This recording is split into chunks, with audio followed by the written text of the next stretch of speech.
Real Madrid versus Benfica മാച്ചിലുണ്ടായ കളിക്കപ്പുറത്ത് കുറേയേറെ സംഭവങ്ങളാണ് നടന്നത്. കാരണം വിനിക്കെതിരെ ഉണ്ടായ റേസിസം ആണ് മെയിനായിട്ട് ഈ കളിയിലെ ഇഷ്യൂ എന്ന് നമുക്ക് വേണം പറയാം. വിനിയുടെ ഒരു ടോപ്പ് ക്ലാസ് ഗോളുണ്ടായിരുന്നു, അതിൻ്റെ ബലത്തിൽ തന്നെയാണ് റയൽ കളി ജയിച്ചത്.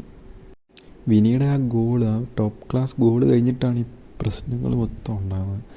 അർജൻറ്റീനയുടെ ഒരു യുവതാരമായ ക്രിസ്ത്യാനോ എന്ന് പറയുന്ന പ്ലെയറാണ് ഇങ്ങനെ ഒരു റേസിസം വേർഡ്സ് പറയുന്നത്.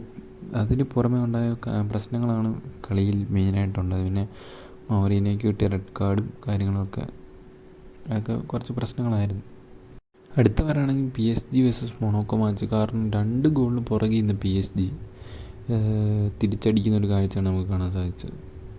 അതിൻ്റെ ഇടയ്ക്ക് വിറ്റീനയ്ക്ക് കിട്ടിയ പെനാൽറ്റി വിറ്റീന മിസ്സാക്കിയിട്ട് പിന്നെ തിരിച്ചടിക്കുന്ന 3 ഗോൾ എന്നൊക്കെ പറഞ്ഞാൽ അത് എന്തായാലും നൈസൊരു കംബാക്ക് തന്നെയായിരുന്നു ആ കളി. അപ്പം